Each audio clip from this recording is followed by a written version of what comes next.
Goeienaand en hartlik welkom hier vanaand by die Bybelstudie op 'n Dinsdag aand, 6:30 hier op Facebook op die aanlyn kerk. En u is baie welkom vanaand by ons Bybelstudie. Dit gaan vanaand oor ons finansiële verpligting, 'n baie sensitiewe onderwerp vir baie, maar ek dink as ons dit vanaand so lekker gaan bespreek, gaan dit vir jou 'n heerlikheid wees. Terwyl ons so inskakel, asseblief deel dit daar na jou tydlyn toe, deel dit aan jou status toe, sodat almal ook lekker kan hoor wat ons bedien. Nou luister ons ook na hierdie lied.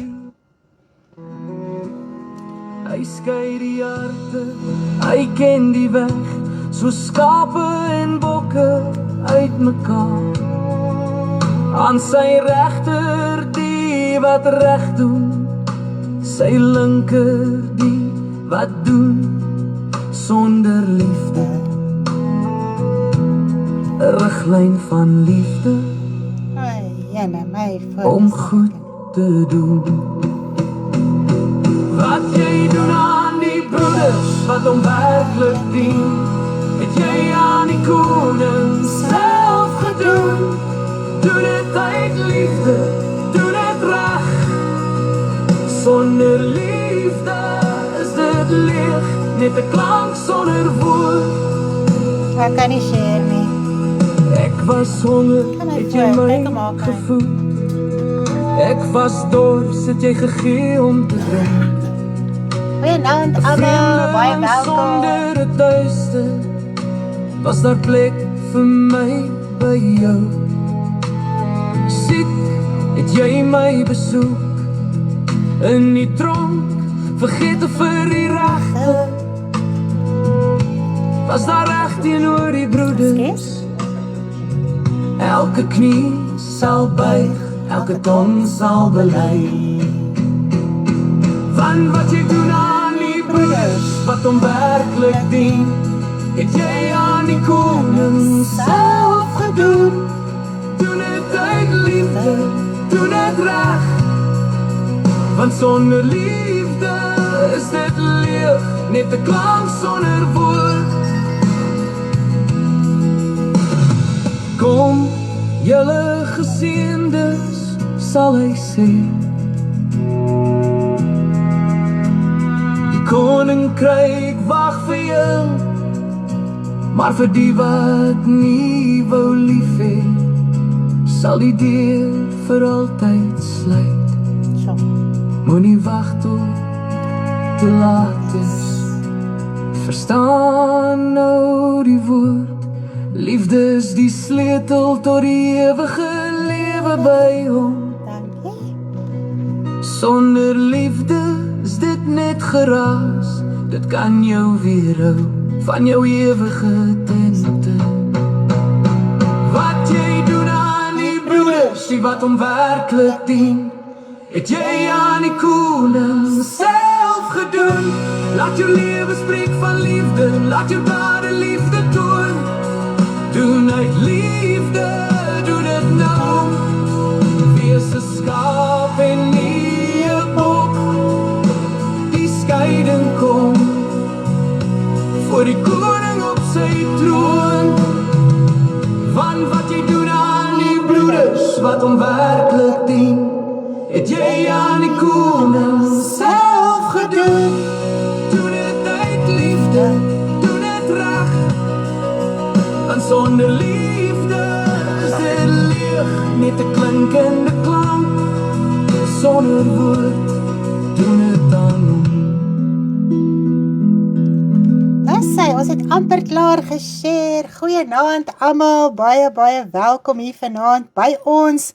Ons is opgewonde oor hierdie heerlike Bybelstudie wat ons weer vanaand met mekaar gaan deel. En vanaand gaan ons gesels 'n lekker openlike gesprek oor finansies. Wow, ek dink baie keer as mense oor finansies praat, dan voel dit of baie se kele toetrek, hulle wil nie daarvan hoor nie, en dit sit 'n verantwoordelikheid op 'n mens, ensovoorts, maar as 'n mens dit reg kan verstaan, volgens die woord van die Here, dan maak dit 'n mens opgewonde, en vandag te besef ek weer eens, dat niemand is uitgesluit nie, geen een nie, Nie die broederskap nie, nie die liggaam nie, nie die leierskap nie. Niemand is uitgesluit met finansies nie. En vanaand gaan ons dit so lekker deurpraat, en terwyl daar 'n verpligting ook rus op die leierskap, rus daar 'n verpligting op almal. En as mens dit jou hart so kan oopmaak om te dink, wel, ek is nie alleen in hierdie saak nie, dan dan maak mens sommer jou hart oop en kom los en vry, en dat die Here mens werklik kan gebruik. Ek wil net gou sien wat staan hier so alles. Ek kan nou nie sien wat het 'n boorrytjie daar getik nie. Hallo almal. Ons gaan gou 'n bietjie op. Het vandag gehoor, Tannie lewe nog maar net erg geheueverlies. Daar is geen bewussyn van die Here nie. Sjoe, dit is verskriklik. My weer laat besef, ons moenie die tyd uitstel nie. Dis waar. Goeienaand elkeen, baie welkom hier by die Bybelstudie. Ons hoop jy geniet dit sommer baie saam met ons. Ek hoor die Bybelstudie doen vir baie mense baie, en dit maak sommer weer dat ons soveel lewe in ons binneste kry. Want as mens die woord volgens die woord verstaan, volgens die geskrewe woord verstaan, kan ek vir jy sê, mens kan net loskom, mens kan net vrymaak, want die waarheid sal 'n mens vrymaak. Dit is die groot saak. Die waarheid van die woord maak 'n mens vry. En dit is so, ons met die tyd uitkoop. Die tyd is min. Jy moet doen wat jy kan doen, moet doen. Stanley het vandag 'n lied geskryf oor die muur wat wys is wat ons moet na kyk, hoe ons moet werk, hoe ons moet uitsorteer, waar niemand jou sien nie in jou binnekamer, en oral moet jy werk, want die tyd is min, ons moet die tyd uitkoop. En dit het my weer getref toe ek die lied so luister vandag. Ek dink, ek weet jy het al opgesit op Telegram? Nog nie opgesit op Telegram nie. Nog niks nie, dit was so vinnig voor die diens gewees, het die lied net by Stanley opgekom, so awesome. So ja, ons sal dit ook vir jy opsit om te luister, want ons moet wys wees, ons moet ywerig wees in ons geestelike lewe, terwyl daar tyd is, terwyl ons die krag het, om nog baie dinge te kan doen. Goeienaand almal, lekker om hier te wees vanaand, lekker om almal te sien. Baie welkom almal wat inskakel. Ek hoop julle geniet dit so saam met my soos wat ek het geniet. Die senuwees knaag, dis 'n groot boodskap wat ek vanaand moet bring, maar ek glo die Here sal my help. So kom ons bid vanaand lekker saam. Ek wil dit nie in my eie krag doen nie, ek wil dit in die wysheid van die Here doen, en dan is dit nie in krag en geweld nie, dan is dit niks van daai dinge nie. Ja. Sorry, ek kan noem net van môre aan. O ja, wat dan gebeur is, dit is net 'n afkondiging, terwyl almal nou so lekker ingeskakel is. Ons het gedink dat dit baie beter is om Dinsdag en Woensdag die Bybelstudie aan te bied. So ek is op Dinsdag Afrikaans, en Stanley gaan dan op Woensdag, gaan hy die Engelse deel bring. So ons wil dit net onder almal se aandag bring. Dit is wat ons wel sal doen met die Bybelstudie, so skakel gerus môre aand in 6:30 vir die Engelse deel, natuurlik van die Bybelstudie. Wat Stanley wie so lekker vir ons verduidelik, is altyd so lekker as hy dit vir ons verduidelik, as dit so vas in die hart, nee. Nou ja, my Afrikaans kan dit so 'n bietjie 'n voorbrand maak, sodat as hy Engels bedien, dan kan ons baie meer dinge verstaan dalk, wat ek al genoem het, wat al so 'n bietjie lewend in jou hart is. Maar asseblief skakel in, moet dit nie mis nie, moet dit nooit ooit mis nie. Hy praat met so lekker dinge deur wat ek nie bespreek nie. Jy gaan sien vanaand, jy het 'n hele handleiding oor jou verpligting met finansies. Dit is les 7 in ons Bybelstudie. Nou, ek wil net verduidelik hoe die hele Bybelstudie werk. Die hele Bybelstudie is opgedeel in handleidings. So dit is van handleiding 1 tot en met 28. So dit is verskillende onderwerpe wat ons wel bespreek, en elke keer voordat 'n volgende Bybelstudie begin, kan jy net jou handleiding vir ons aanvra as jy dit nog nie ontvang het nie, en dan stuur ons dit vir jou. So dis nie een groot boek handleiding wat jy kry waar al jou onderwerpe in is nie. Dit is afdelings van elke onderwerp in 'n deel, so jy moet net seker maak dan dat jy jou deel ontvang. As jy dit nog nie ontvang het nie, asseblief kontak ons dat ek dit wel vir jou kan stuur. Nou, wat gebeur is met die hele Bybelstudie, elke onderwerp, en ek dink dit is die opgewonde saak, dat as ons die beginsel verstaan van die hele Bybelstudie wat opgeteken is, Stanley het dit geskryf daar in 2019 en ons het al baie dit hersien en so aan, so dit is regtig baie mooi skatte, baie mooi verduidelik, in diepte, fondasie en alles, maar ek wil graag met die Bybelstudie, wil ek graag vir jou 'n beginsel oorbring, 'n oorsig oor die hele les, 'n opsomming oor die les wat jy gaan self deurgaan in jou handleiding. So daar is al die betrokke skrifte in, jy kan dit self gaan lees, jy het letterlik jou handleiding nodig, jy het jou Bybel nodig, want die meeste van die skrifte is neergepen, maar daar is ook baie skrifverwysings wat Stanley neergepen het, om ook wel saam met sekere dinge te gaan lees, sodat dit vir jou duidelik is in die les. So, lekker vas in die hart, verstaan wat die woord sê, en as jy dit gelees het in die woord, volgens die skrif, dan is dit vas in die hart, jou fondasie is vas, en jy verstaan wel wat aangaan. So prys die Here, ek gaan vanaand eers lekker vir ons bid, en vra dat die Here werklik vir my sal wysheid en insig verleen, in hierdie saak, om ook hierdie onderwerp lekker aan die oor te dra, in wysheid en insig, sodat ons dit almal kan verstaan, loof die Here. Vader, ons sê vanaand vir U so baie, baie dankie. Wat 'n geweldige voorreg om weer in U teenwoordigheid te wees, om met U te kan praat, Vader, om ons harte voor U te bring. Here, ek wil vir U net loof en prys en eer en aanbid en groot maak. Baie, baie dankie dat U elkeen deurdra, versterk, krag gee, wysheid en insig verleen in elke situasie waardeur ons gaan. Vader, ek wil ook vanaand vir myself bid, terwyl ek hierdie Bybelstudie gaan oordra, dat ek dit sal doen in U wysheid en in U insig, U kennis en in U verstand. Asseblief, Vader, soos wat U wil praat, soos wat U dit wil deel, dat U dit so sal uitkom, Vader, en ek loof en prys U, ek het so begeerte om te praat dit wat U wil praat, Vader, nie my eie woorde nie, nie my eie dinge nie, ek wil dit nie vertrap nie, Here, ek wil nie vuil water vir die volk gee nie, maar ek wil skoon water soos wat ek het ontvang het, wil ek dit graag uitgee volgens dit, en ek loof U vanaand dat U my sal help. Baie, baie dankie, Vader, in Jesus naam. Amen. En as sy lekker kan ons met die Vader praat en sy wysheid en insig vra vir alles. Nou vanaand gaan ons gesels oor ons elkeen se finansiële verpligting in die liggaam van Christus. Nou soos ek gesê het, niemand word uitgesluit nie, selfs nie die leiers nie, en leiers wat net oor hulle self worry, word as deegniete beskryf. Het jy dit al gelees? Ons gaan dit nou lees daar in, amper sê ek Eli, en Samuel, gaan ons dit lees, dat hoe sy seuns hierdie deegniete was, want hulle het net oor hulle self geworry, en as ons as predikers dit doen, dan is jy hierdie deegniet, jy's 'n skelm. Dit is wat ek het gaan kyk, wat beteken dit deegniet, nou het baie betekenisse, maar ook op die ou einde van die dag beteken dit om skelm te wees, okay. So ons gaan nou daaroor gesels waar die deegniet inkom, maar dit het my baie getref in hierdie hele saak van finansies. Nou, vir party is dit 'n gevreesde en 'n sensitiewe onderwerp, dit het ek al gesê, omdat dit baie na aan jou sak lê. Nie jou hart nie.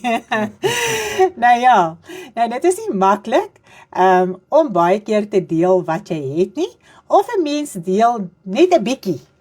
Net so 'n klein bietjie, net die krummeltjies baie keer, want die mens voel, dit wat joune is joune, God het dit vir jou gegee, dis jou blessing, en dan gee jy maar net so 'n paar stukkies krummeltjies uit vir die res. Maar vanaand, as ons dit dalk volgens die woord verstaan, gaan ons meer opgewonde wees oor hierdie hele saak. Nou, ons gaan 'n oop gesprek hê, okay, oor hierdie kwessie, sodat ons harte kan loskom. Nou, wat my laat dink het aan 'n oop gesprek, is toe Jesus hierdie saak so openlik uitgesorteer het, toe hy by die skatkis gestaan het. En hy het letterlik gekyk wat elkeen ingooi. Nou dit lees ons in Lukas 21 vers 1 en Markus 12 vers 41. Nou die een sê dit vir my net so bietjie.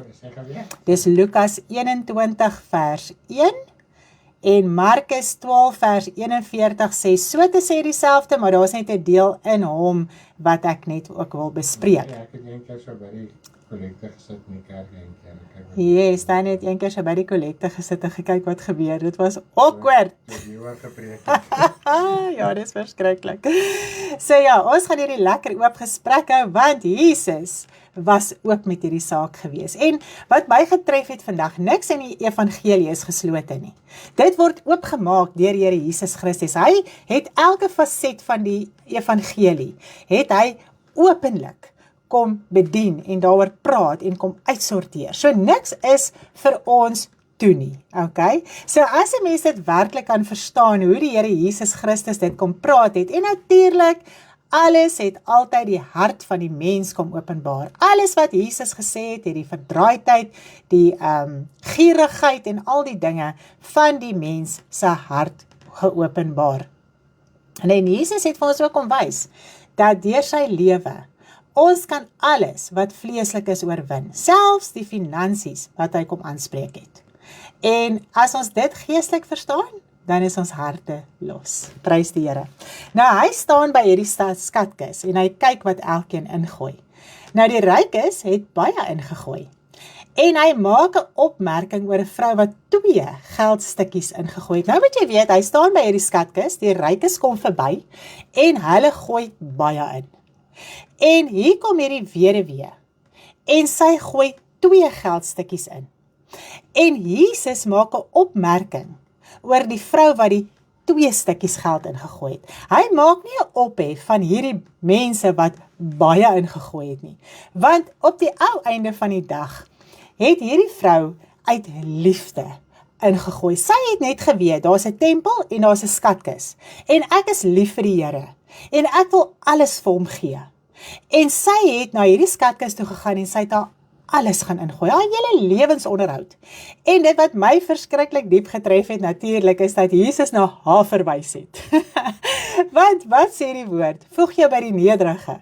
Want wat hoog geag word by die mense, is 'n gruwel voor God. Want die baie wat die mense dalk ingegooi het, was dit dalk regtig al wat hulle kon ingooi? Was dit uit die motief van liefde gewees? Wat het in hulle harte aangegaan? En Jesus het natuurlik geweet, sou hy daardie geringe, die geringste van alles 'n opmerking maak, gaan harte openbaar. En dit was my so mooi gewees hoe Jesus dit altyd gedoen het, want hy het hom altyd by die nederige gevoeg. Dit was altyd vir hom iets om oor te praat, 'n voorbeeld wat hy kon gee aan almal wat rondom gestaan het. Okay, so, dis vir my so mooi. Nou, hulle het net geweet van hierdie skatkis en tempel, en ons gaan later die vervulling van hierdie tempel en skatkis bespreek. Dis so mooi. Bly asseblief ingeskakel. Hier is soveel mooi dinge wat vanaand gaan uitgaan, wat ek dink wat in ons harte so mooi gaan praat.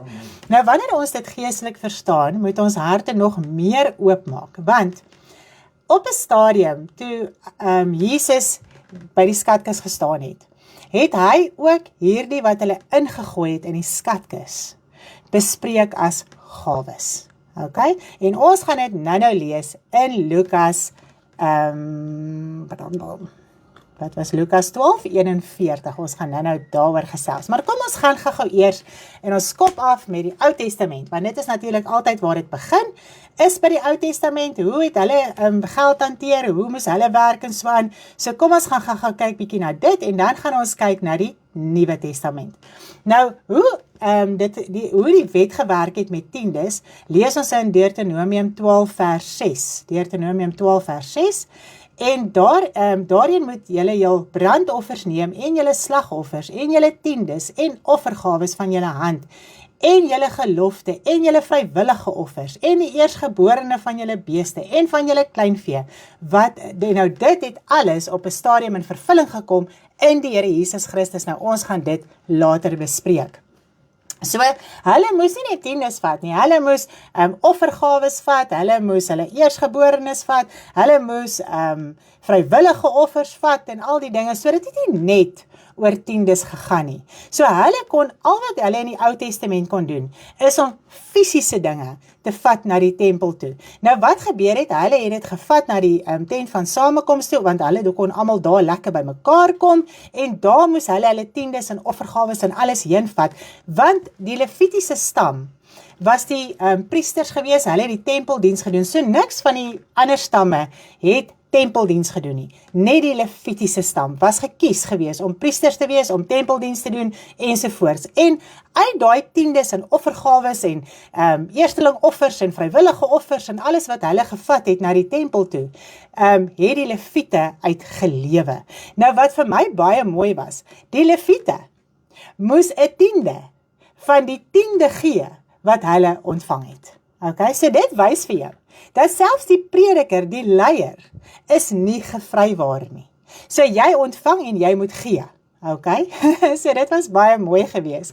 Nou die Leviete mag geen erfdeel gehad het nie. Hulle mag, dit was die grond was uitgedeel aan die 12 stamme, maar die Leviete mag nie geërf het nie. Nou wat moes gebeur het? Die stamme moes vir hulle grond afgestaan het, sodat hulle dit kon gebruik om aan te gaan, terwyl hulle ding moes doen. So, want God het vir die Leviete gesê, dat God is hulle erfdeel. Okay, so dit is so mooi, nee. Nou, as 'n mens dink daaraan dat, wanneer ons die Here Jesus Christus aanneem in die wedergeboorte, dan word ons konings en priesters.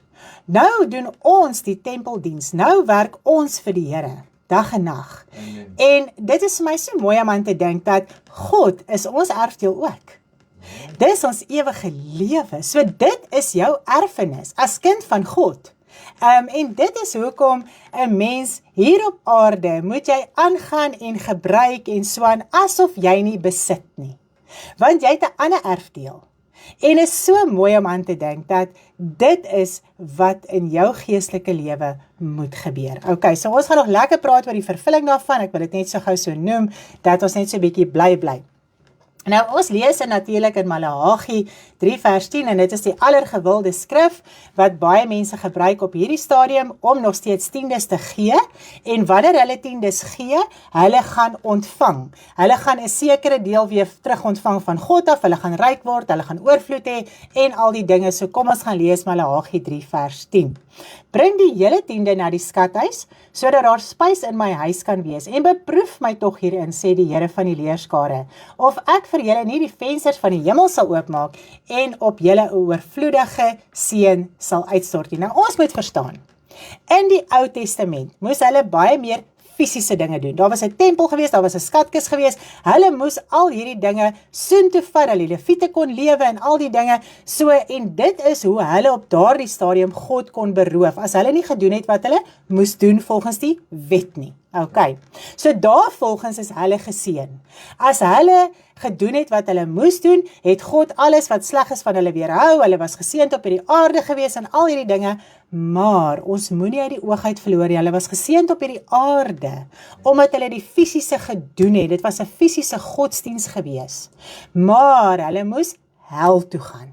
Okay, so hulle het vir 'n tyd lank hierdie blessing op aarde gehad en al die dinge, maar hulle almal se siele moes hel toe gaan. So hulle was gestraf volgens die Ou Testament. Okay. Nou, as ons kyk na die Nuwe Testament, na ons lewe vandag, om hierdie Maleagi te verstaan, waaroor almal so aangaan in die kerk, jy moet net jou geld gee, en jy is geseënd, en al hierdie dinge, en God gee vir jou terug, en ensovoorts, moet ons verstaan, dat dit in ons lewe, in die Nuwe Testament, gaan oor 'n geestelike seën. Dis so mooi, die seën wat ons ontvang is, om ons van ons booshede te bekeer, om hemel toe te gaan, om vry te kom, om verlossing te kry, en al hierdie mooi dinge. Nou, dit is waar, dit gaan daaroor dat ons nou God se woord gehoorsaam moet wees. So ons het nou die woord, wat die motief van ons hart aan die lig bring, en volgens dit moet ons dit uitsorteer, sodat ons kan deel wees van hierdie geestelike seën, sodat ons die ewige lewe kan ontvang, want dit is nou die voorspoed, die geestelike voorspoed en rykdom, wat ons kan ontvang. Hulle het voorspoed op hierdie aarde ontvang, om 'n beter lewe op hierdie aarde te hê, want hulle moes hel toe gaan. Maar ons, in ons geestelike lewe, kan nou die ewige lewe ontvang, wanneer ons gehoorsaam is aan die woord van God. Okay, dan kry ons daai geestelike oorvloed en rykdom. So hulle moes nou al hierdie dinge doen, sodat hulle nou net kon lewe en aangaan en goeders, en daai geld en dinge wat ingekom het in die tempel, moes natuurlik vir die Leviete sorg. So dit was hulle deel gewees waaruit hulle kon lewe. Nou, kom ons gaan net gou. Nou moet ons verstaan, alles in die Ou Testament, die wet van tiendes en alles, het in die Here Jesus Christus in vervulling gekom. Die wet, die profete en die psalms. So daar is niks in die Ou Testament wat uitstaande is nie. Ons kan nie nog 'n wet van tiendes gaan oortrek na die Nuwe Testament nie. Ons kan nie twee sade op ons land hê nie. Ons kan dit nie gaan vermeng nie. Jy moet verstaan as kind van die Here dat die wet van tiendes het in vervulling gekom in die Here Jesus Christus. Nou wanneer ons nog 'n persentasie aan ons finansies wil heg wat ons moet gee, loop baie in 'n geweldige skuldgevoel. En dis amper 'n skok. As jy nou moet hoor, jy moet 'n tiende gee van jou inkomste. En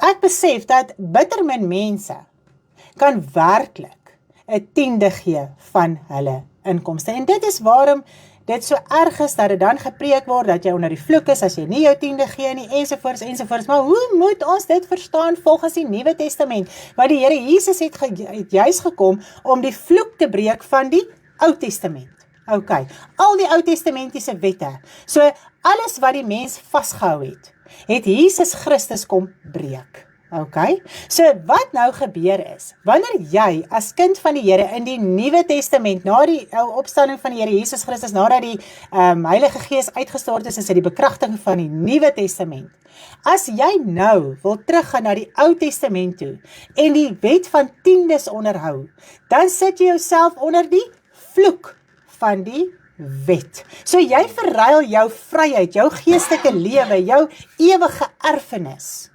vir vloek. Het jy al daaraan gedink? Dis eintlik skrikwekkend om daaraan te dink, hoe mense teruggaan na die wet van tiendes toe, omdat dit vir hulle geld kan beteken. En dit tref my vandag, dat baie mense se finansies gaan net daaroor om wins te maak uit God uit. Ja, dis reg. Het jy al daaraan gedink?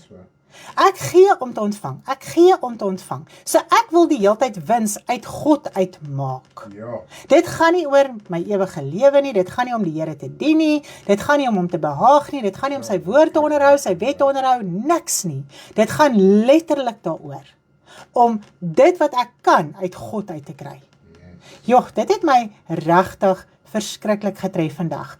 Nou, wanneer ons kyk na hierdie hele saak, besef ek dat ewen in die Ou Testament het die leiers van daai tyd, die priesters, het hulle ook in elk geval nie reg gelewe nie. Hulle het baie keer vir hulle eie buik gesorg. Okay? Soos wat dit vandag ook is. Al was daar 'n wet, het hulle nie volgens die wet gehandel baie keer nie, want hulle het ook hebsugtig geraak. Hulle het ook vir hulle eie buik gewerk. Nou dit lees ons natuurlik so mooi in Samuel. Kom ons gaan kyk gou 1 Samuel 2 vers 12 tot 16. Ek gaan dit net vinnig met u deurpraat oor Eli en sy 2 seuns. So wat nou gebeur het, die mense het kom offer by die tempel, en dan gaan sy 2 seuns met 'n 3-tand vurk, en voordat die offer, want dan slag die mense nou die dier wat hulle wil offer, dan word die dier gekook, en dan daarna word dit gebraai.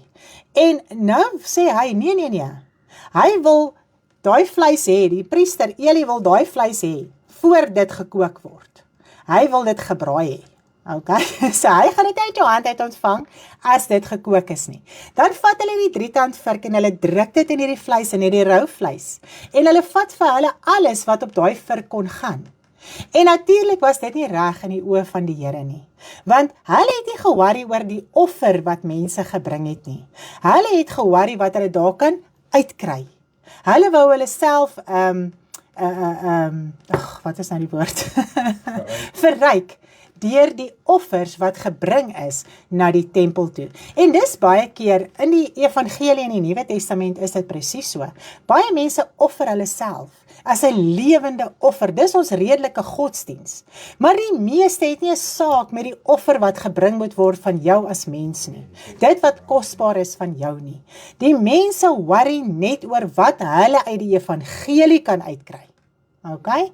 En dit het my regtig vandag getref. Here, besef ek wat is my redelike godsdienst, dat ek alles moet offer van myself, dat ek my as 'n lewende offer voor U moet stel, dat ek alles wat 'n verkeerde motief in my hart is, moet kom offer voor U aangesig, in plaas daarvan, om net te kyk wat ek uit die evangelie kan uitkry.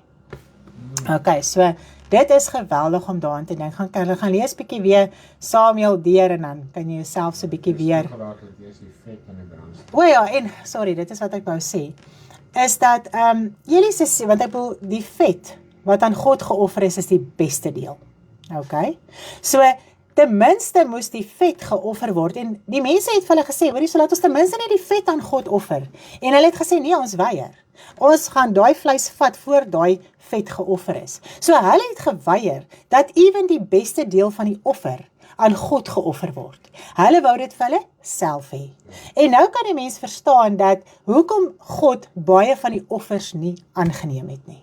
Want die mens was altyd besig met sy eie motief. Okay. Dis verskriklik om daaraan te dink. Nou kan ons verstaan van Kain en Abel. Abel het sy beste geoffer, Kain het maar net sy skimpie geoffer. En dit is hoe mens baie keer in die evangelie wil wees. Wil jy werklik jouself totaal en al offer? Hou jy terug? Hou jy die beste vir jouself? Hou jy maar jou geaardheid? Hou jy dit vas? Of besef jy, maar ek het 'n verantwoordelikheid om my alles te offer, oor te gee, uit te sorteer. Die beste deel van my, die belangrikste deel van my, die kosbaarste deel van my, moet ek offer. Dis daai vet wat geoffer word. Okay. Nou, okay, kom ons gaan net gou 'n bietjie verder. Ek het nou so 'n bietjie vooruit gehardloop. Kom ons gaan weer terug na die skatkis toe.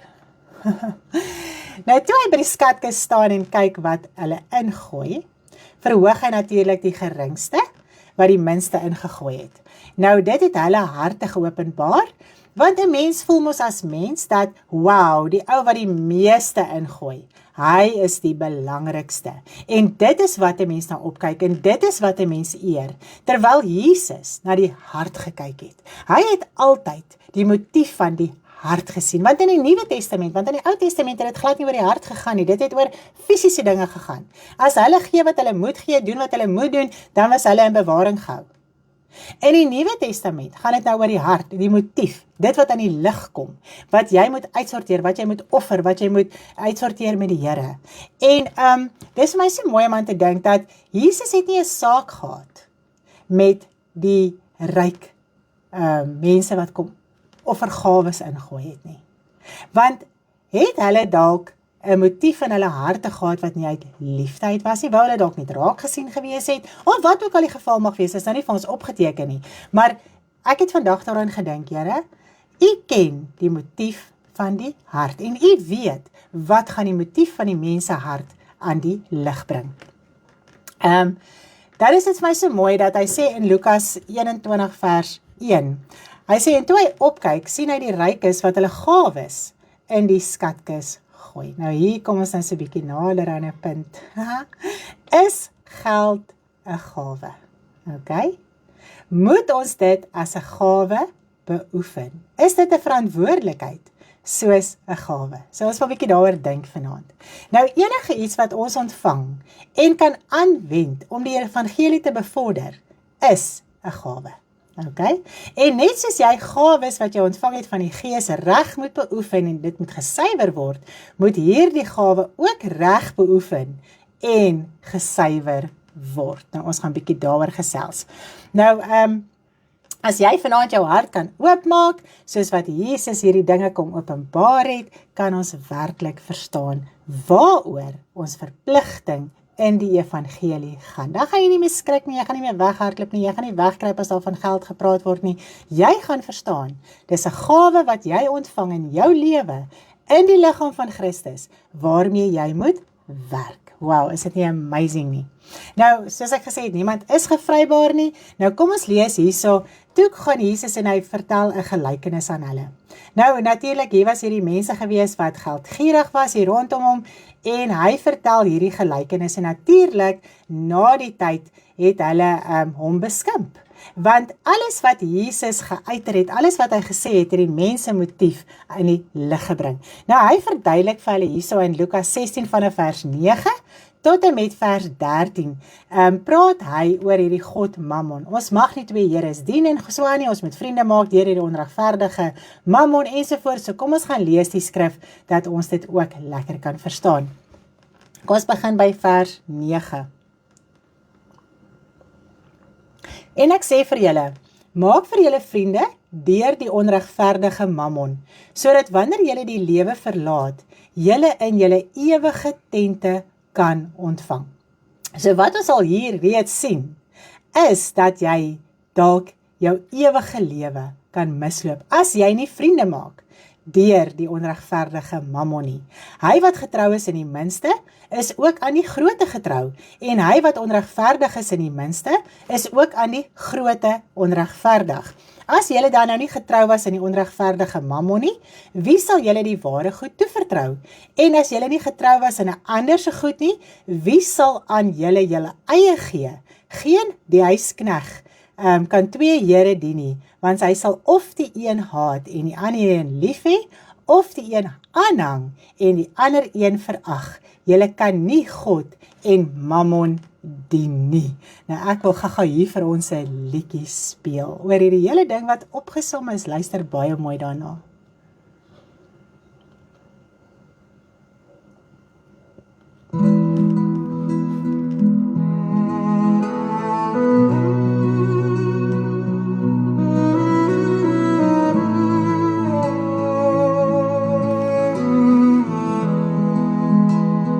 Doen wat jy doen uit liefde, wanneer die seun kom in heerlikheid. Ek het die verkeerde liedjie. Sit op sy troon van krag. Skies. Dis nie daai liedjie nie. Hy's. Och nee, hy bly oorgaan. Ek weet nie, een te laat.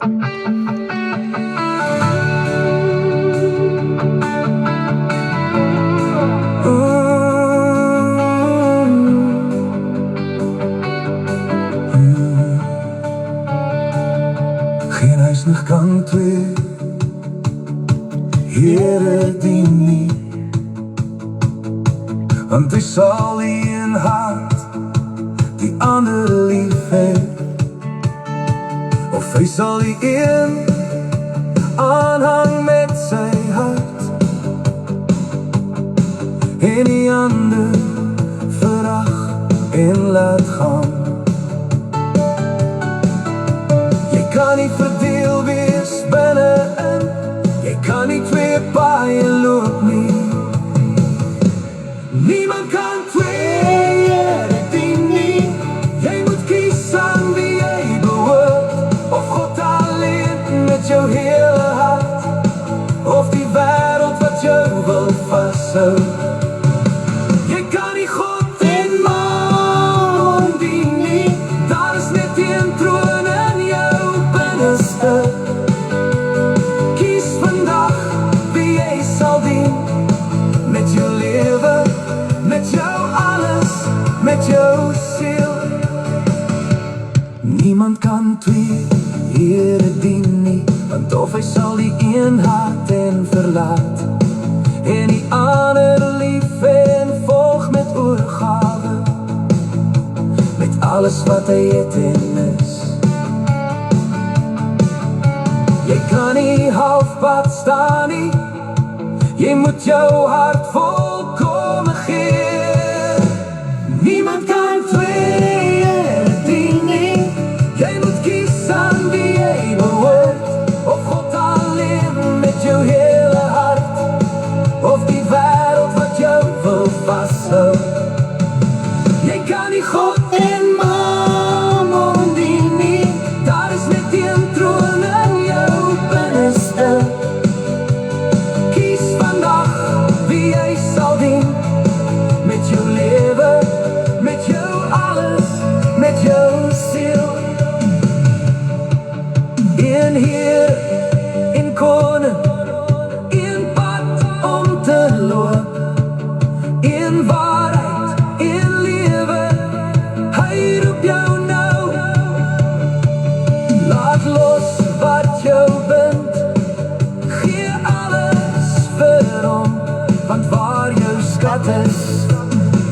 daar sal jou hart bly woon. Niemand kan twee dien nie. Ek kies nou om u te volg met my hele hart, my hele lewe. My God, u alleen is my bron.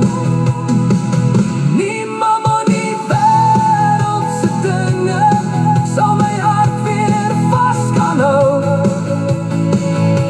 Ek kies vandag wie ek sal dien. En Here, ek kies vir u.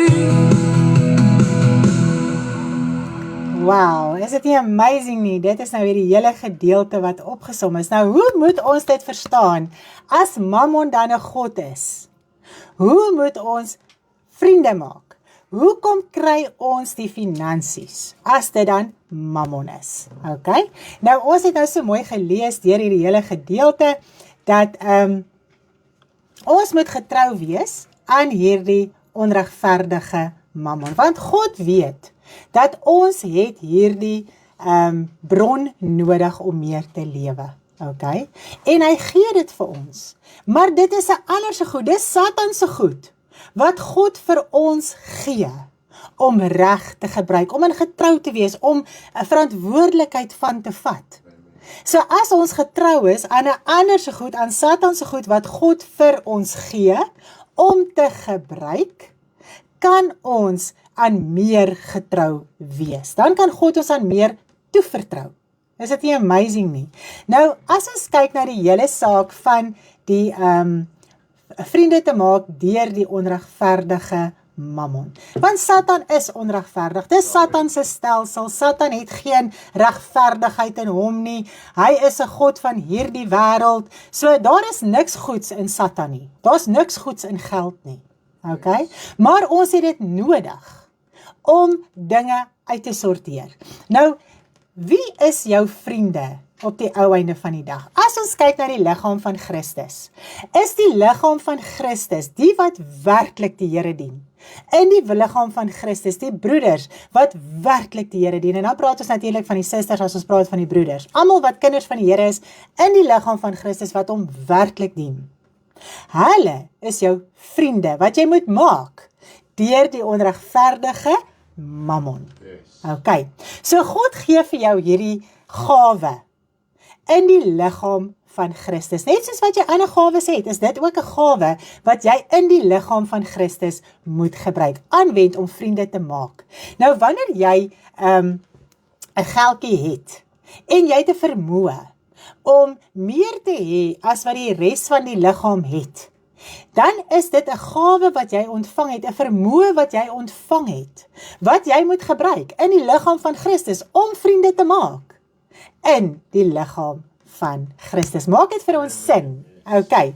So daar is mense wat die Here in die liggaam van Christus sit, sodat hulle daai deel van die liggaam ook kan uitsorteer. Nou, omdat baie mense voel, hulle het die vermoë, dis hulle het hard gewerk, dis hulle geld, hulle hardverdiende geldjie, ons kan dit nie deel nie en wat, is dit so dat die liggaam van Christus skade ly.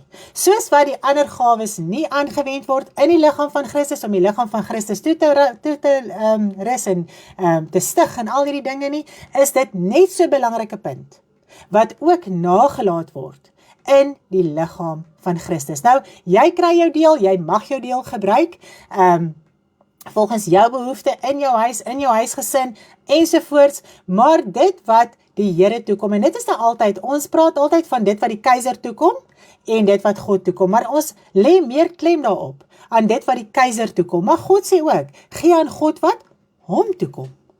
Okay, en daai deel wil ons nie altyd hoor of verstaan nie, want ons het nooit oor om vir God te gee nie. Is dit nie so nie? Mens sal eerder vir die keiser gee, as wat jy vir God gee. Okay. Nou, as 'n mens kyk na die liggaam van Christus, dis almal in die liggaam wat werklik die Here dien. Nou, in die liggaam is daar leierskap. En daar moet finansies kom na die leierskap toe. Dit is ook 'n riglyn in die woord van die Here, in Handelinge. Wat het die volk gedoen? Hulle het dit gebring na die apostels toe. Die apostels het dit weer versprei na die volk toe. Daar waar behoefte was, daar waar dinge uitgesorteer moes wees. Maar omdat daar 'n behoefte in die liggaam is by die leierskap, is dit so dat die res ook skade ly. Want nou kan daar niks uitgegee word nie. En ek dink so vandag aan Ananias en Safira, wat gelieg het oor finansies. En hulle was deel van hierdie kerk gewees in Handelinge. En hulle het geweet hoe werk dit. En hulle het gesê, hulle het hierdie grond vir soveel en soveel verkoop en het 'n deel by die apostels kom neersit. Dit was hulle sin gewees, hulle hoef nie daaroor te gelieg het nie. Maar hulle lieg oor dit wat hulle gekry het. En hulle slaan dood neer. Want hulle het in liefdeloosheid het hulle gewandel. Want die hele saak van gawes gaan oor die liefde. Dit lees ons in 1 Korintiërs 13. Elke gawe wat jy het, moet uit liefde uitwerk. As dit nie uit liefde uitwerk nie, dan is dit 'n klinkende metaal, 'n lydende simbool, dit beteken niks nie. Jy kan dit maar net sowel los om dit te gebruik sonder liefde. Nou, dis wat altyd aan die lig kom, is die mense motief in sy hart. Wanneer dit by finansies kom, is dit onmiddellik daai hartsmotief wat geopenbaar word. Gaan jy dit uit liefde deel? Of gaan jy dit uit dwang deel en jy wil nie eintlik nie? Nou, as ons kyk na Ananias en Safira, hulle het dit nie uit liefde uitgedeel nie. Hulle het nie verstaan, maar ek moet vriende maak deur hierdie onregverdige mammon. Ek moet my lewe gee, ek moet my gawe kom gebruik, ek moet die broederskap kom help en uitsorteer en alles met my gawe wat ek het. So hulle het dit in selfsugtige liefde gedoen. Dan beteken dit niks nie. En dit is wat ons as kinders van die Here moet besef. Terwyl ons in hierdie liggaam van Christus is, moet ons almal saamwerk, want ons is almal saam verbind in hierdie een liggaam. Nou kom ons by die tempel uit, en dit is my so mooi. Hulle het net geweet van in die Ou Testament van 'n tempel en 'n skatkis en al hierdie dinge. En hoe kan ons dit vandag in ons geestelike lewe beleef? Want ons as liggaam van Christus word ons nou mooi saamgevoeg, okay?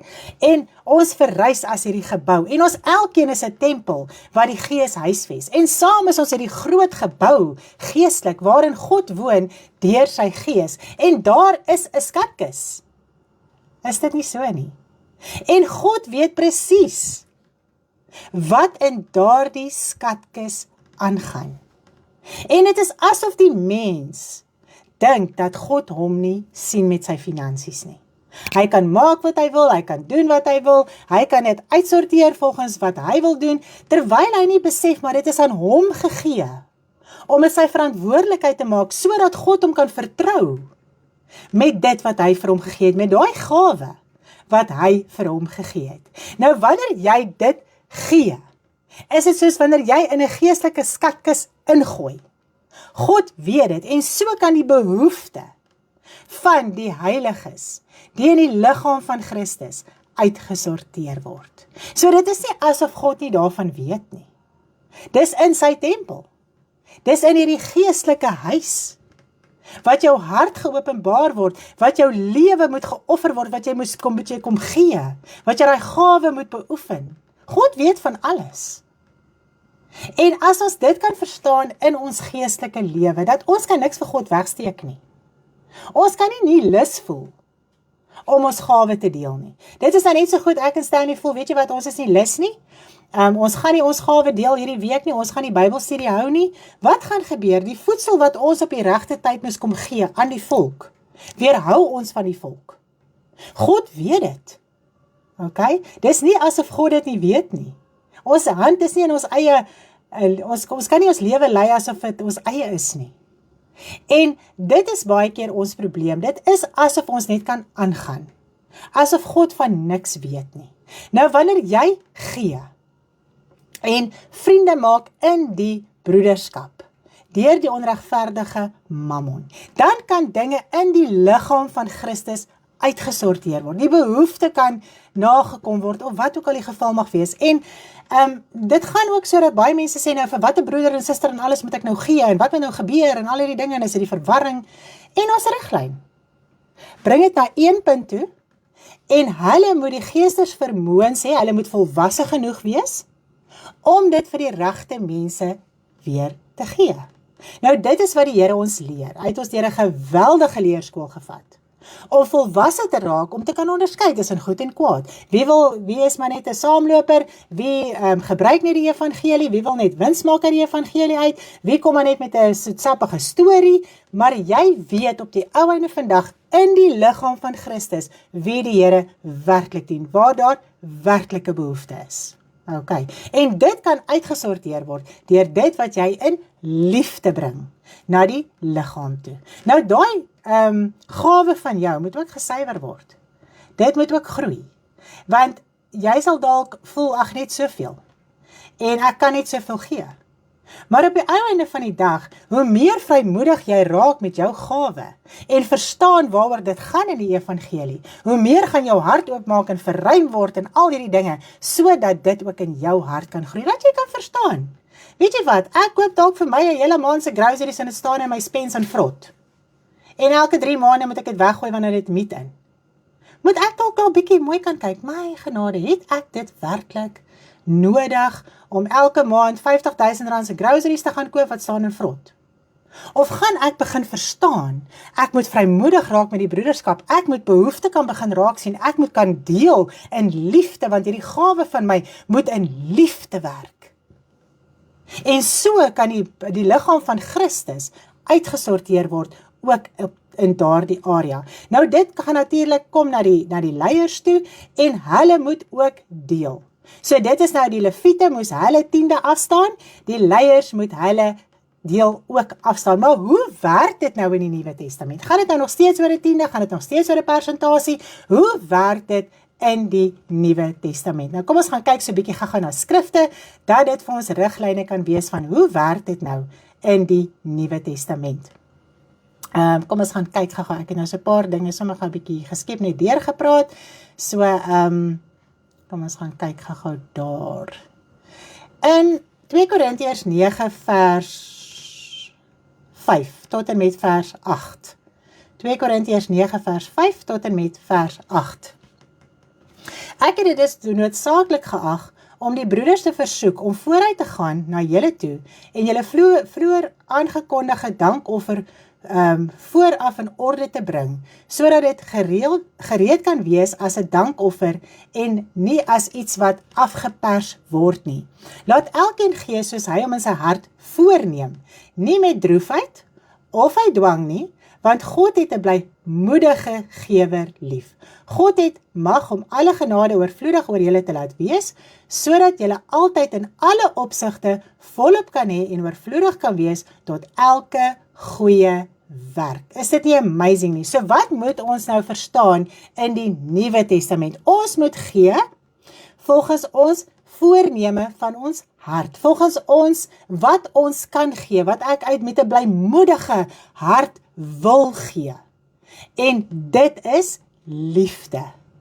En God sal sorg dat jy altyd te oorvloedig kan gee met goeie werke. As jy getrou is, God help jou, altyd. En in vers 12 wat my getref het, want die diensbetoning uit hierdie hulpbetoning, want die bediening van hierdie hulpbetoning voorsien nie alleen in die behoeftes van die heiliges nie, maar is ook oorvloedig deur baie danksegging aan God. So jy betoon jou dankbaarheid teenoor God om jou deel te doen in die broederskap. Is jy dankbaar dat God jou deurdra? Is jy dankbaar dat jy hemel toe kan gaan? Is jy dankbaar dat jy hom kan dien? Is jy dankbaar dat jou siel gered is? Is jy dankbaar dat jy deel kan wees van die liggaam van Christus en die werk kan doen, sodat die evangelie uitgebrei kan word? Is jy dankbaar dat jy nuttig kan wees in God se koninkryk? En so kan jou dankbaarheid betoon word aan God, oorvloedig. Okay? En dan gee ons vir ons nog 'n skrif. Kom ons kyk gou daarna. Waar is my skrif nou? Dan is dit in 1 Korintiërs 16 vers 2. Op elke eerste dag van die week moet elkeen van julle self op sy sit en opspaar na mate sy voorspoed is, sodat die insameling nie eers plaasvind as hy kom nie. So uit jou voorspoed, uit dit wat jy kan gee, moet jy jou hart oopmaak, dat jy wel gee in die liggaam van Christus. Is dit nie so mooi nie?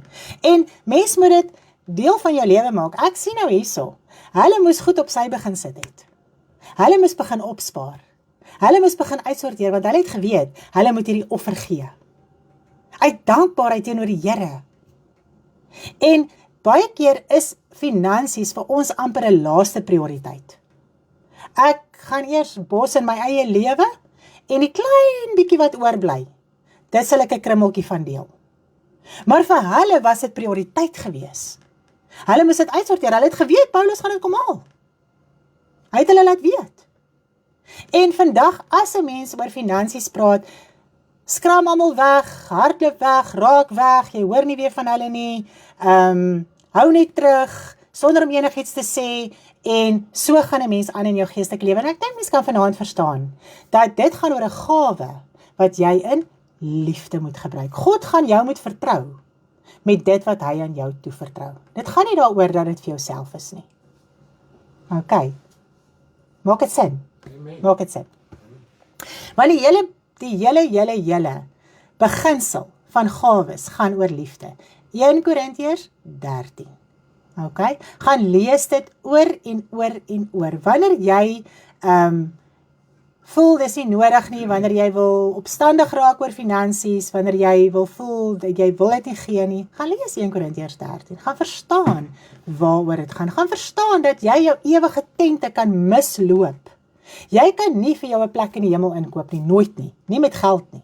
Nooit ooit nie. Jy kan nie vir God geld gee om jou plek in die hemel te secure nie.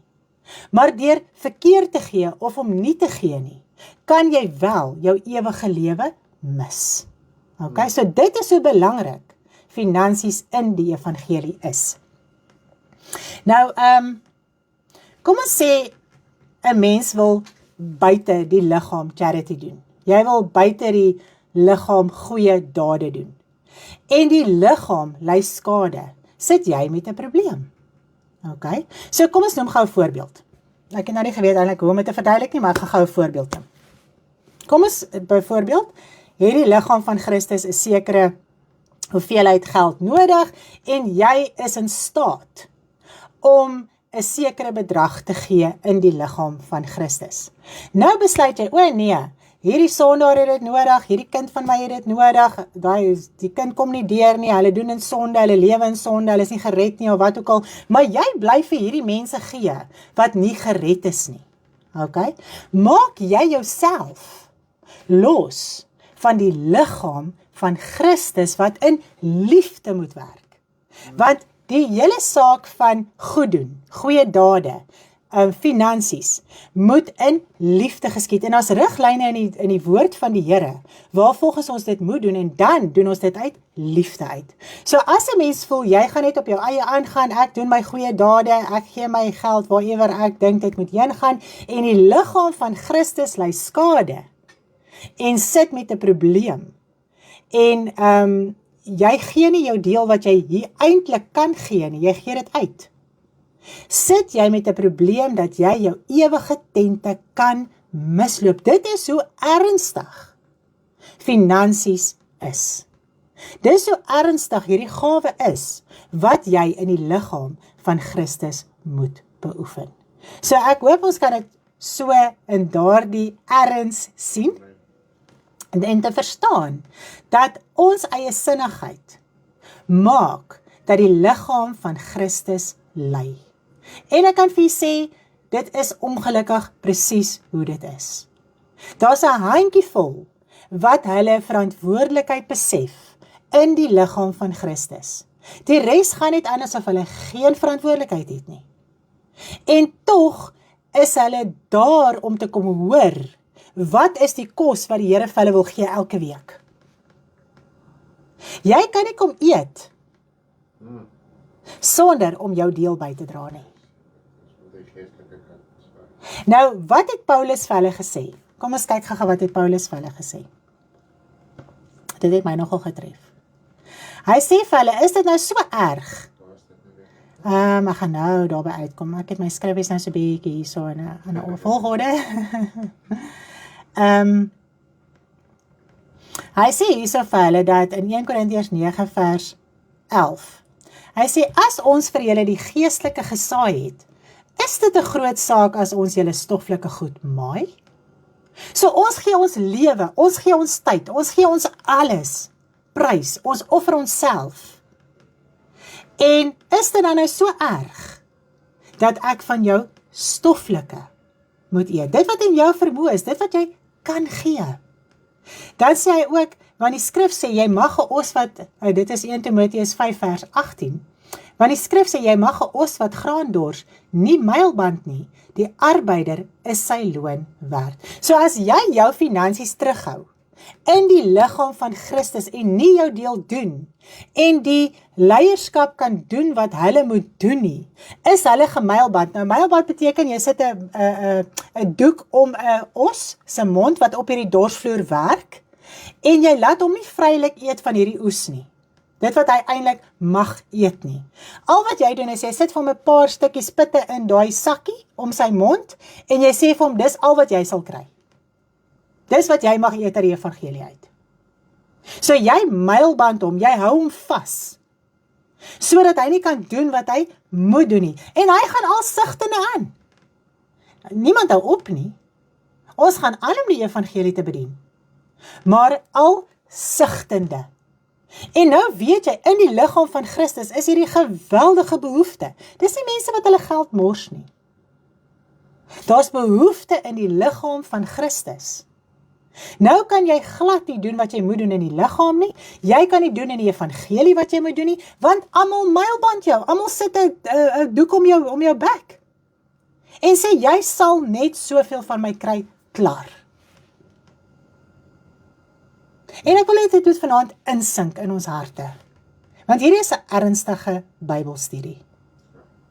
Dit kan ons weerhou van ons geestelike lewe. Dit kan ons weerhou van ons ewige lewe, en dit maak dat die evangelie enorm moeilik is. Op die manier wat ons moet uitdra. Dan jy nie petrol nie, dan jy nie tyres nie, dan kan jy nie jou kar dit nie, dan kan jy nie dat nie, dan kan jy nie op die pad gaan nie, dan kan jy nie iemand gaan besoek nie. Want nou is nie finansies nie, want mense wat moet gee, hou terug. Dank die Here vir die wat getrou is. Ek loof die Here vanaand vir die wat getrou is. En is altyd die wat getrou is, wat altyd skuldig voel. En ek wil hê vanaand, jy moet weet, as jy getrou is in jou saak, moenie skuldig voel nie. Beoefen jou gawe die hele tyd. So nou gaan ons op hierdie pad en ons sukkel, en ons struggle, om die evangelie uit te kry. Jy sukkel om by mense uit te kom, daar's behoefte, daar's mense wat siek is, ons moes al lank wel in Loetsville uitgekom het, ons kan nie, dis onmoontlik, daar's mense wat werklik gebed nodig het, daar's werklik mense wat besoek nodig het, want dit moet in liefde geskied. Nou is daar 'n riglyn vir ons as kinders van die Here in die liggaam, van hoe hierdie liefde moet werk, hoe ons moet gaan besoek, hoe ons by mense moet uitkom. Want dan doen ons dit aan die Here Jesus Christus, aan die koning self. Nou, met die wederkoms, gaan daar skape wees en daar gaan bokke wees. Ok? En die skape en die bokke gaan van mekaar geskei word. Want die bokke werk op hulle eie sinnige manier, op hulle eie wy. Hulle werk nie saam met die liggaam van Christus nie. Jy besluit, nee, hierdie maand gaan hulle kry, volgende maand hulle gaan nie kry nie, nee, ek het genoeg gegee. Nee, wat? Nee, hulle lyk of hulle smile, hulle is heel sharp.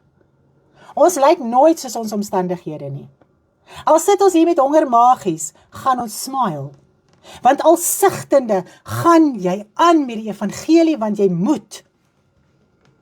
As jy dit nie vrywillig doen, nie gaan die dwang jou opgelê word, en dan gaan jy nie loon kry nie. Maar aangaan moet ons aangaan. En as ons verkeerd bedien, beoefen ons gawe verkeerd, dan is dit soos 'n valse profetiese woord. En hoe is dit nie dat 'n mens gaan vinnig afkom op die prediker en sê, maar jy het jou gawe verkeerd bedien? Maar as jy wat in die gemeente is, in die liggaam is, jou gawe nie reg laat funksioneer nie, met finansies nie, dan voel jy, ag, dit het niks met enigiemand te doen nie. Ek kan doen wat ek wil doen. dis myne, dis my blessing, dis wat het is, dis wat dit gaan. Ok? So ek dink vanaand kan ons die erns van hierdie boodskap besef. Ons moet weer op 'n roadtrip gaan. Op hierdie stadium weet jy nie. Hoe, wat, waar. Almal wat gegee het, raak al hoe meer weg, al hoe meer fyn, dit fade weg. Ek gaan nie meer nie, ek gee al hoe minder. En dit maak dit vir ons ongelooflik moeilik. Hoeveel mense het vir ons gesê, begin 'n behoefte rekening in die bediening? Dan kan ons daar geld in betaal, man, ons kan ons deel gee, dat die behoefte uitgesorteer kan word. As daar R400 'n maand inkom, in die behoefte rekening, dan is dit 'n rekord. Ek wil hê ons moet ons harte oopmaak vanaand. En ons moet begin verstaan waaroor die evangelie gaan. Dan gaan ons dalk besef, Here, waarmee is ek besig in my betimmerde huisie? Is ek net besig met ek, my en myself, my ou aardse dingetjies wat ek net die heeltyd in die hande wil kry? Wat in elk geval gaan vergaan? Of werk ek vir my ewige lewe? Sodat ek nie my tente misloop nie. Nou kom ons kyk na Matteus 25, ek wou dit nie in hierdie erns oorgedra het glad nie. Maar ek dink ons moet verstaan waaroor dit op die einde gaan. Ek wil net eers 'n skrif lees in Johannes. As ons nie verstaan waaroor die liefde gaan nie, gaan ons nie ons deel gee nie. En wat sê die woord? As ons nie ons deel gee nie, dan haat ons die broederskap. Ek praat natuurlik van die wat werklik die Here dien. Nie almal is die liggaam van Christus nie. As jy nie inklim, boots en al met jou geestelike lewe, jy is by ons, jy stap saam met ons die pad, jy volhard, jy gaan aan, jy vat hande saam met ons, is jy nie in die liggaam van Christus nie.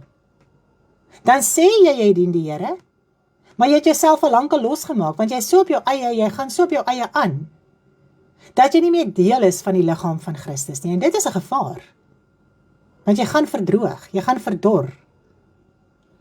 Nou, kyk ons gou hierso in Johannes 3 vers 14 tot en met vers 17, ek wil dit net graag lees. Hy sê, ons weet dat ons oorgegaan het uit die dood in die lewe, omdat ons die broeders lief het. Hy wat sy broeder nie lief het nie, bly in die dood. Elkeen wat sy broeder haat, is 'n moordenaar, en julle weet dat geen moordenaar die ewige lewe as iets blywends in hom het nie. Nou, hoe moor ons die broeders? Hoor gou mooi, hoe moor ons die broeders? Hy sê, maar wie die goed van die wêreld het, en sy broeder sien gebrek ly, en sy hart vir hom toesluit, hoe bly die liefde van God in hom? Hoeveel keer het mense al vir my en Stanley gesê, hulle sal vir ons bid, terwyl hulle die middele het, om ons uit te sorteer? Daar is genoeg, daar is nou nie 'n lek of enigiets nie. Dan sal daai persoon vir jou sê, broer, suster, ek bid vir julle. Jy bid in elk geval nie vir ons nie, want jou lewe gaan oor jouself. En jy het die middele tot jou beskikking om wel te kan gee in die liggaam van Christus. Nou as jy dit nie doen nie, haat jy jou broer en jou suster. Jy vermoor hulle geestelik. Hulle is sug, hulle is moeg, hulle is gedaan. Hulle stry hierdie stryd. En jy hou terug. So jy maak nie vir jou vriende deur die onregverdige mammon nie.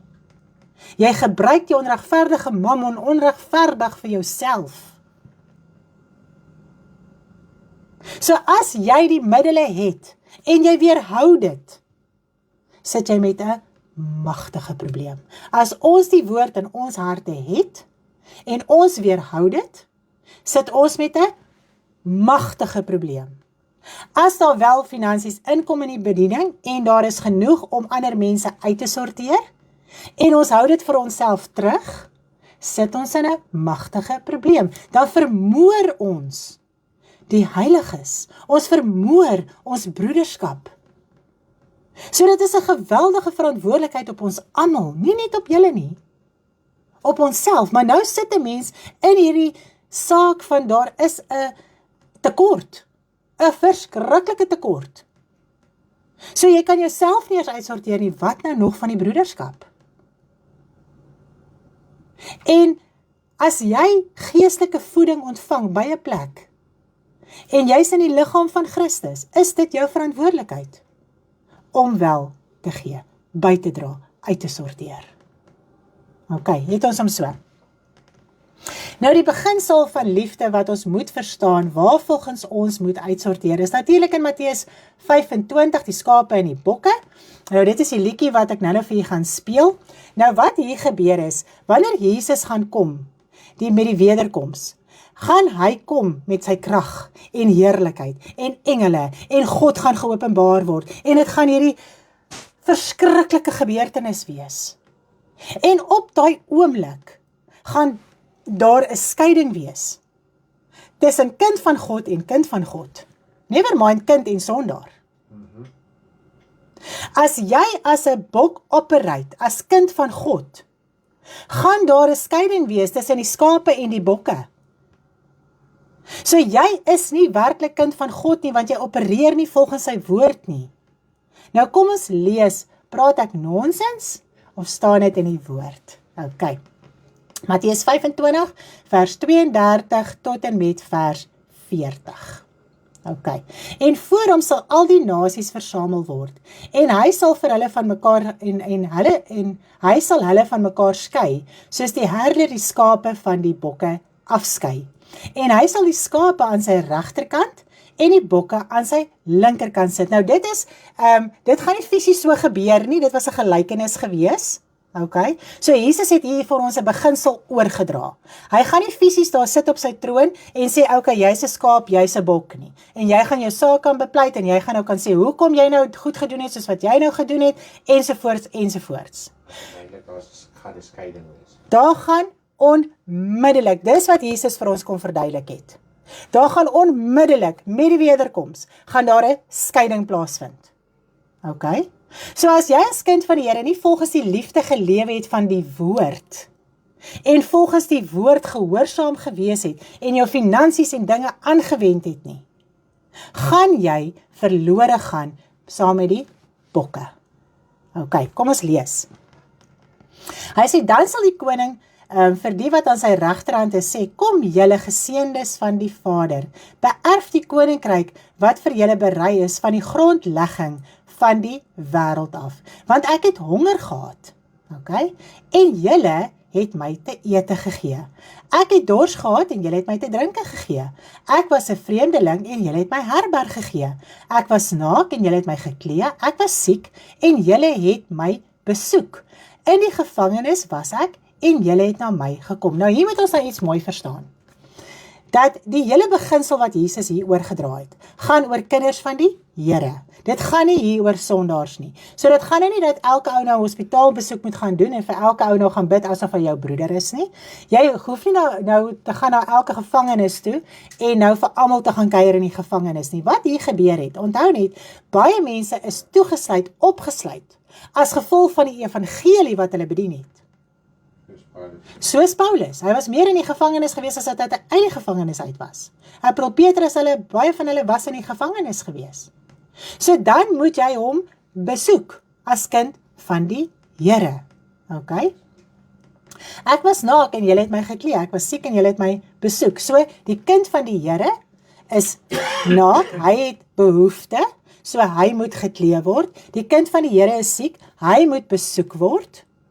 En nou sê hy hierso, dan sal die regverdiges hom antwoord en sê, Here, wanneer het ons u honger gesien en gevoed of dors en te drinke gegee? Wanneer het ons u as vreemdeling gesien en herberg gegee of naak en geklee? En wanneer het ons u siek gesien of in die gevangenis en na u gekom? OK? Nou sê hy, en dit is die kern van die hele saak van liefde. En die koning sal antwoord en vir hulle sê, voorwaar ek sê vir julle, vir sover julle dit gedoen het aan een van die geringstes van hierdie broeders van my, het julle dit aan my gedoen. So wanneer jy alles wat jy doen in die evangelie met die broederskap deel, dan deel jy dit met die Here Jesus Christus. As ons in die kar klim en ons gaan kuier vir 'n kind van die Here, dan besoek ons die Here Jesus Christus. As iemand behoefte het en ons gee vir hom in sy behoefte, dan gee ons dit vir die Here Jesus Christus. Okay? Want hy woon in ons harte deur die Gees. So, omdat hy in ons harte deur die Gees woon, gee ons direk aan hom. So hy het honger, hy het naak, hy is siek, hy is in die gevangenis. Wanneer 'n kind van die Here is dit asof die Here Jesus Christus wat in jou woon deur die Gees in daai posisie is. Want hy verlaat jou nooit. Of jy behoefte het, of jy honger is, of jy siek is, of jy in die gevangenis sit, of wat ook al die geval is, Jesus verlaat jou nooit. En die meede van die broederskap moet jou kom uitsorteer, sodat hulle dit aan die Here Jesus Christus kan doen. Nou, op die ou einde van die dag, moet jy dit uit daardie liefde doen, volgens die woord van God. As jy dit buite dit gaan doen, jou eie ding gaan doen, vir sondaars gaan gee, net vir sondaars gaan bid in die hospitaal, en net gaan worry oor kinders van die Here in die hospitaal, of as hulle siek is, of wat ook al nie behoefte omgee wat in die broederskap is nie, gaan jy verlore gaan, soos die bokke. Want hulle doen goed, maar hulle doen dit nie volgens die voorskrif van die Here Jesus Christus, dit wat hy vir ons kom leer het nie. En dit is hierdie woord, gaan ons oordeel. So mens gaan nie verby hierdie woord kom nie, dit klink dalk vanaand vir jou hart op die oor. Jy het dit al vir die eerste keer so gehoor. So hierdie woord wat uitgaan vanaand, gaan jou oordeel, volgens jou dade. So ons kan nie verby die woord kom en voel, ag, dis nou nie so erg nie, ag, ek kan nog steeds doen wat ek wil, ek kan nog steeds my sondaarkind ondersteun, en ek kan nog steeds verdien en daai en gee, en maak net wat ek wil. Ons kan verlore gaan, ons kan ons ewige lewe, kan ons mis uit eie sinnigheid uit. En dit is nou daai deel wat jy moet kom offer. Here, ek het dit verkeerd verstaan. Ek het dit nog nooit verstaan soos dat ek dit vanaand verstaan het nie. Gaan bely dit, sorteer dit uit, praat met die Vader in jou binnekamer. En vra vergifnis. En dat jy kan verstaan en dat dit kan uitsorteer in jou hart en in jou lewe. En dat jy van jou opstand en rebellie en al die dinge teenoor die woord van die Here, wat in 'n sekere rigting is, ontslae kan raak. Dan kan jy jou ewige tente ingaan, dan kan jy vir jou vriende maak, deur die onregverdige mammon, dit wat aan jou gegee is. En dan soos wat jy getrou is, kan God jou op meer toe vertrou. Maak dit vir u sin vanaand. Prys die Here. So, ons moet verstaan, ons moet by die beginsel van die woord bly. Kyk weer na jou lewe, kyk weer na jou behoefte, en daar kan jy met jouself gesels en sê, weet jy wat, ek het nie al hierdie goed nodig nie. Ek het nie nodig om myself toe te stop elke dag nie. Daar's mense wat werklik die Here dien, wat behoefte het, wat sit in sig, wat gemylband is, wat teruggehou word in die evangelie, sodat die woord van die Here kan uitgaan. So maak dit uit in die eie hart uit vanaand.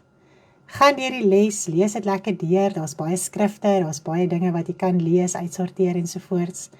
En dan kan jy werklik net loskom en vrykom. As daar enige vrae is na die tyd, ek weet dit was 'n ernstige, dalk hard op die oor boodskap, maar ek dink die erns van hierdie saak was vandag vir my so erg gewees om te dink, Here, ons kan ons ewige lewe mis deur dit wat ons doen. Loof die Here. Nou, jy met 'n baie lekker aandjie en ek gaan afsluit met die lied van die skape en die bokke. Is daar nog iets wat jy wou gesê het, my man? Nee, ek sal van môre aan sê. Ja, my man gaan ook môre baie lekker gesels, baie anders as ek. So ja, prys die Here. Skakel gerus môre aand in 6:30. Kom luister na Stanley in Engels, maar ek dink ons het die begrip van ons so lekker bietjie in Afrikaans gekry, sodat ons ook kan verstaan wanneer hy in Engels bedien. So kom ons luister lekker na die lied en dan gaan ons so afsit.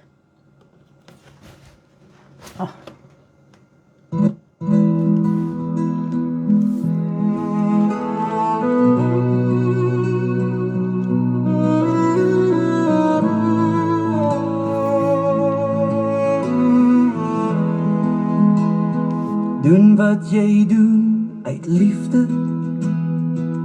Wanneer die seun kom in heerlikheid, sit op sy troon van krag, elke nasie voor hom bring. Hy skei die harte, hy ken die weg, so skape en bokke uit mekaar.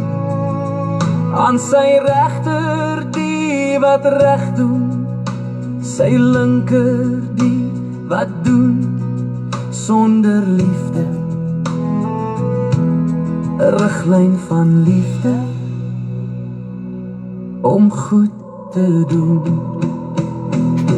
Wat jy doen aan die broeders wat hom werklik dien, het jy aan die koning self gedoen. Doen het uit liefde, doen het reg.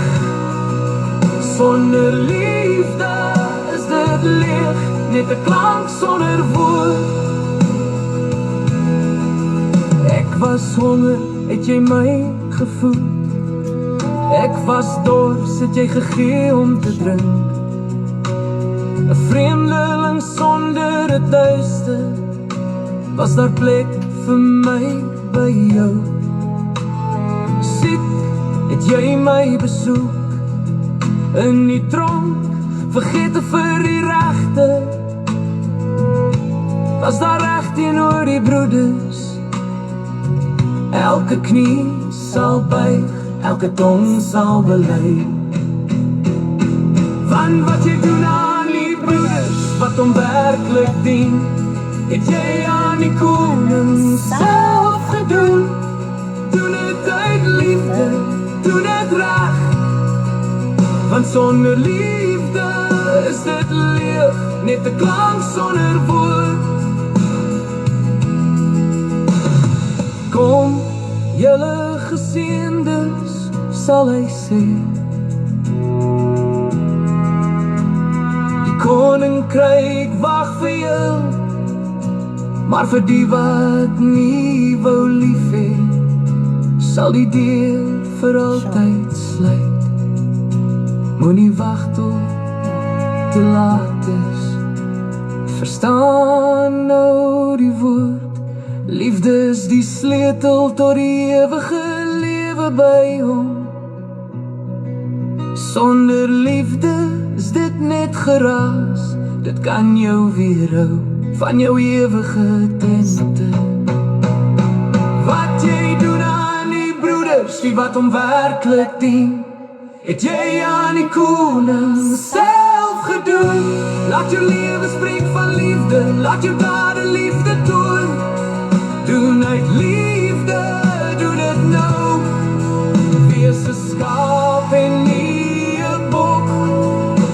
Die scheiding kom voor die koning op sy troon. Van wat jy doen aan die broeders wat hom werklik dien, het jy aan die koning self gedoen. Doen het uit liefde, doen het reg. Want sonder liefde is dit leeg, net 'n klinkende klank sonder woord. Doen het aan hom. Prys die Here. Julle moet 'n baie lekker aandjie en ons sien mekaar môre aand 6:30. Bye bye.